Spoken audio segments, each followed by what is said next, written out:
I will send अभी 2 minute रुक जा, सब ज्वाइन करने दो फिर पढ़ाती हूँ।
Okay.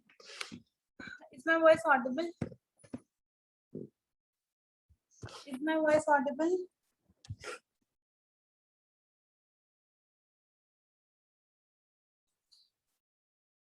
आप लोगों को समझ नहीं आ रहा क्या? ये तक कम बच्चे को ज्वाइन करते हैं।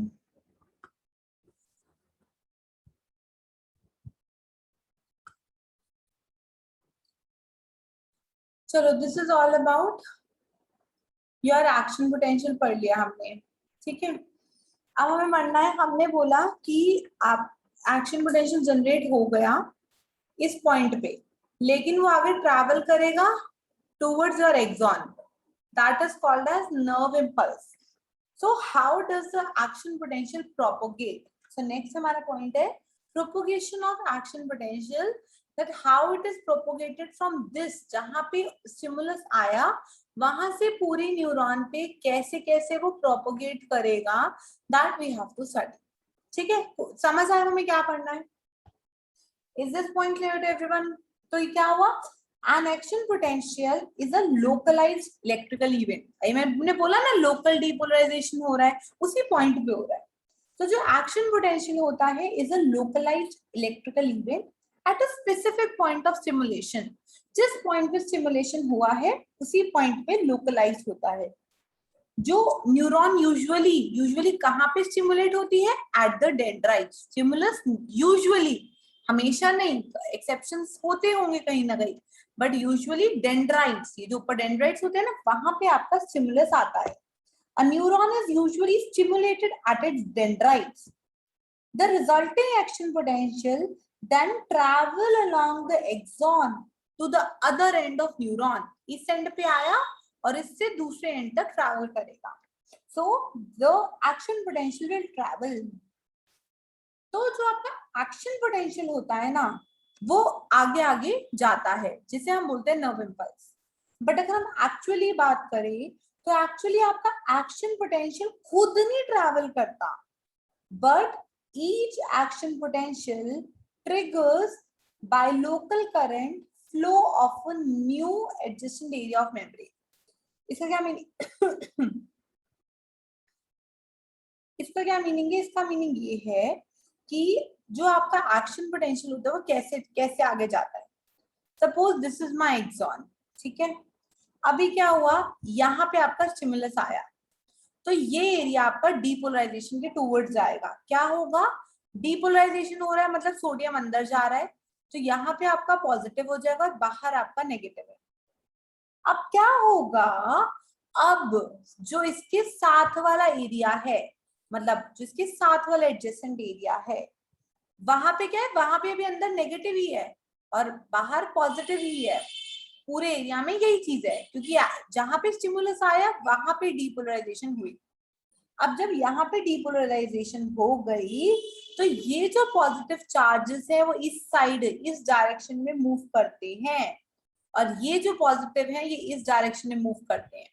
तो जब यहाँ पे जब आपका मूवमेंट होता है, एक जगह पे एक्शन पोटेंशियल आया, उसने क्या किया, उसने अंदर जो पॉजिटिव थे एडजेसेंट एरिया में भेज दिए। जब अंदर वाले पॉजिटिव उसके साथ वाले एरिया में चले जाएंगे तो ये जो नेगेटिव था अब ये बन जाएगा पॉजिटिव और ये एरिया बन जाएगा नेगेटिव। ऐसे ही ये जो पॉजिटिव है ये इस डायरेक्शन में भेज देते हैं, तो यहाँ पे बाहर बन जाएगा पॉजिटिव और ये बन गया आपका नेगेटिव। तो अब क्या हुआ, अब ये वाला एरिया डीपोलराइज हो गया, ये एरिया डीपोलराइज हो गया ना, अंदर पॉजिटिव बन गया बाहर नेगेटिव बना। अब क्या होगा, अब अगला वाला जब यहाँ पे डीपोलराइजेशन हो गई फिर ये पॉजिटिव इस डायरेक्शन में जाएंगे, तो पॉजिटिव जब इस डायरेक्शन में जाएंगे तो अंदर बना देंगे पॉजिटिव और यहाँ पर इधर मूव करेगा तो यहाँ बन जाएगा नेगेटिव। सो इस तरीके से आपका एक्शन पोटेंशियल आगे की तरफ ट्रैवल करता है। So at the point of stimulation, at the point of stimulation, the peak of first, जहां पे पहली एक्शन पोटेंशियल की peak I, the inside will become positive, inside positive बन जाएगा with respect to outside।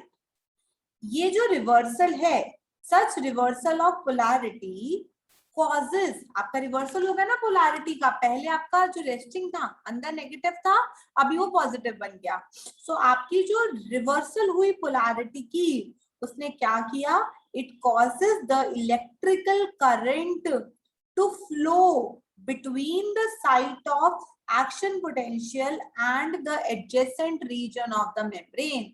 तो ये क्या करेगा, ये जो रिवर्सल हुई पोलैरिटी में अंदर पॉजिटिव बन गया बाहर नेगेटिव बन गया, वो आपका चार्जेस को एडजेसेंट एरिया में भेजेगा, जिसकी वजह से क्या होगा, आपका साथ वाला एरिया डीपोलराइज हो जाएगा और जो जहां पे स्टिमुलस आया था वो रिपोलराइज हो जाएगा, फिर अगला एरिया डीपोलराइज, फिर उससे अगला एरिया डीपोलराइज, फिर उससे अगला area depolarise.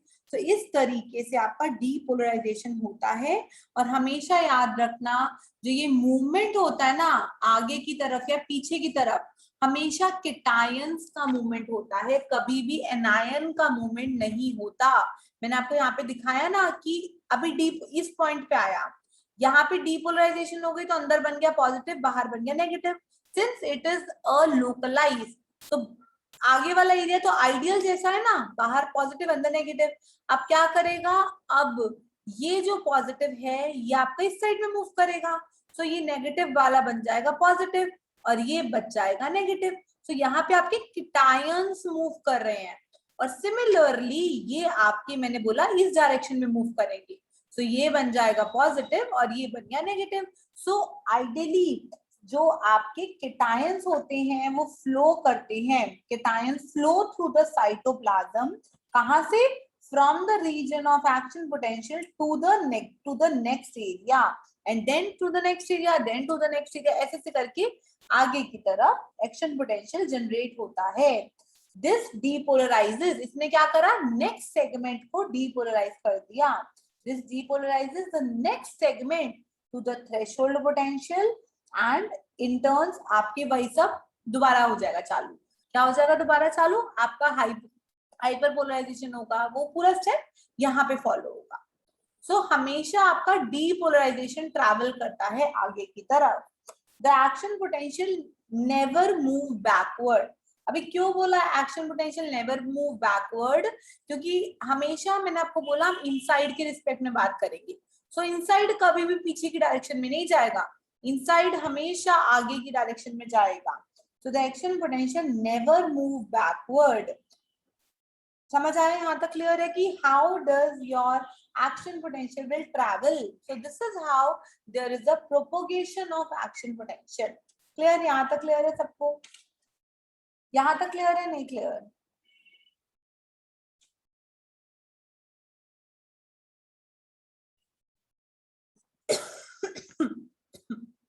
This is all about conduction. आपका ओरिजिन हो गया, कंडक्शन हो गया। नेक्स्ट टॉपिक आता है जिसे हम बोलते हैं रिफ्रैक्टरी पीरियड। रिफ्रैक्टरी पीरियड का मीनिंग क्या होता है, देखो ये एक छोटा सा ब्रीफ पीरियड होता है, ये एक छोटा सा ब्रीफ पीरियड होता है जिस टाइम पर आपका जो न्यूरॉन होता है ना वो स्टिमुलस के टूवर्ड्स इनएक्टिव हो जाता है। This is a brief period जिस टाइम पे आपका जो न्यूरोनल मेम्ब्रेन है वो आपकी अगेंस्ट हो जाती है, वो आपकी स्टिमुलस से के टूवर्ड्स इनहिबिट हो जाती है। What does it mean? इसका मीनिंग क्या है? देखो मैंने आपको बोला ग्राफ कैसा बनेगा, ये -70 -55 30 सोच के चलना, ऐसे गया ऊपर जाएगा नीचे जाएगा नीचे जाएगा और ऐसे आ गया। This is your graph. This इतने पीरियड को आइडियली, वैसे पूरे को इसको हमने बोला थ्रेशोल्ड, ये आपका थ्रेशोल्ड पॉइंट, यहाँ पे आपका लोकल डीपोलराइजेशन है, इतने में लोकल डीपोलराइजेशन है। देन आगे हमने बोला डीपोलराइजेशन, उससे आगे बोला हमने रीपोलराइजेशन, बाद में बोला हमने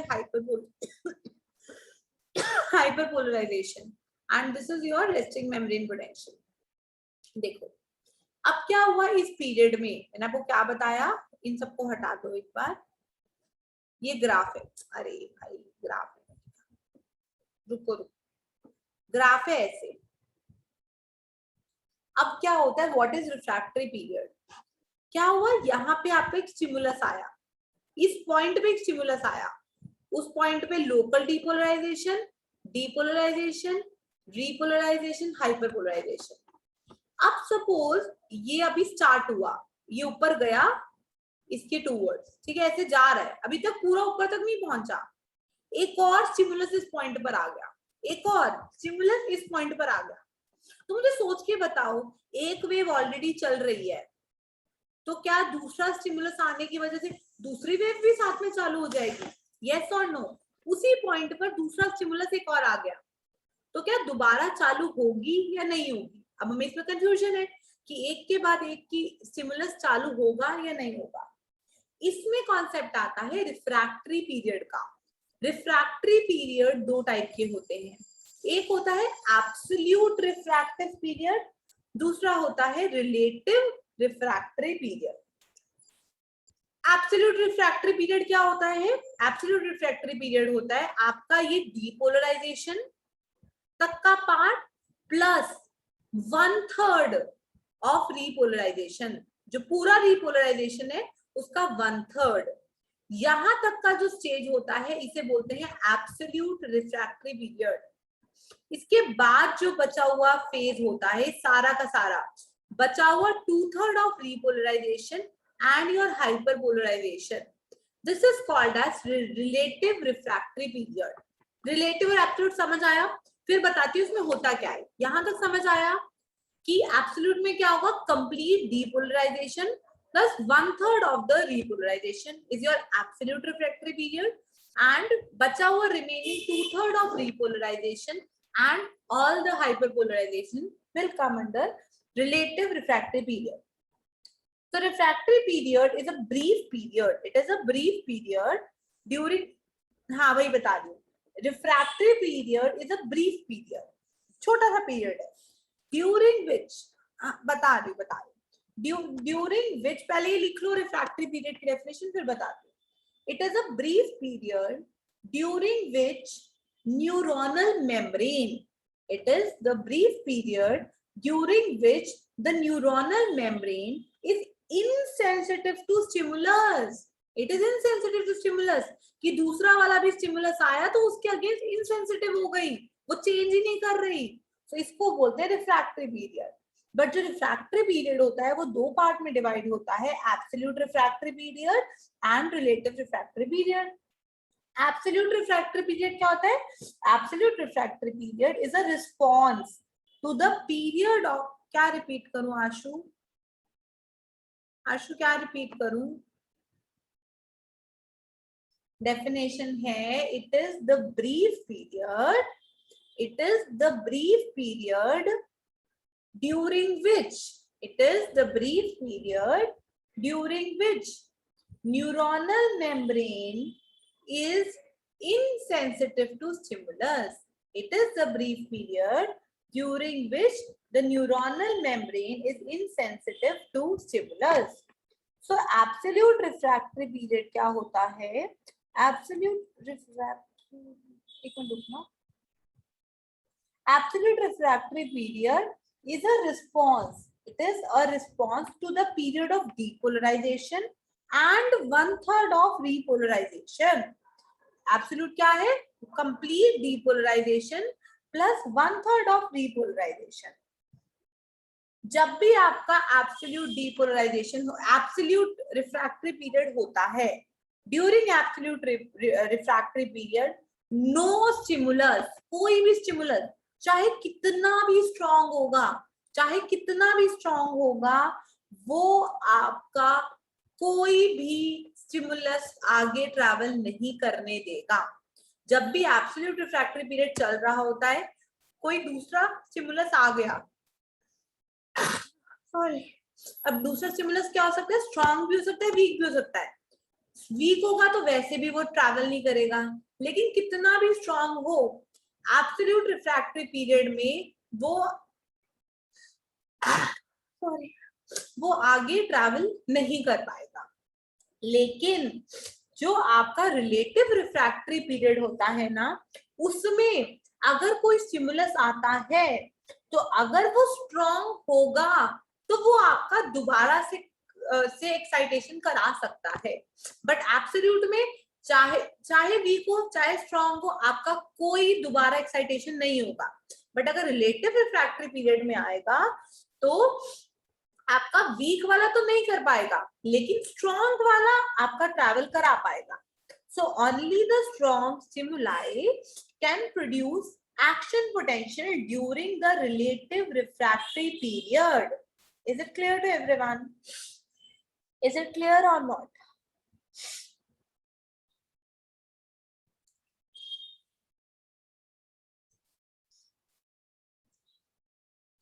रिफ्रैक्टरी पीरियड का कॉन्सेप्ट समझ आ गया सबको?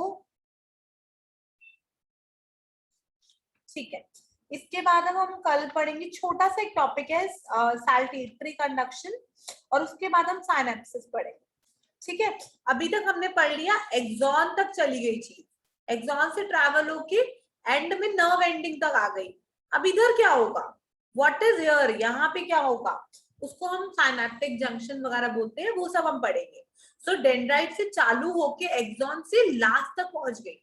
लास्ट में पहुंचने के बाद अब क्या होगा वो हमें पढ़ना है, वो चीज हम पढ़ेंगे. ठीक है. यहाँ तक क्लियर है ना सबको? Is it clear till this point? ठीक है. Thank you.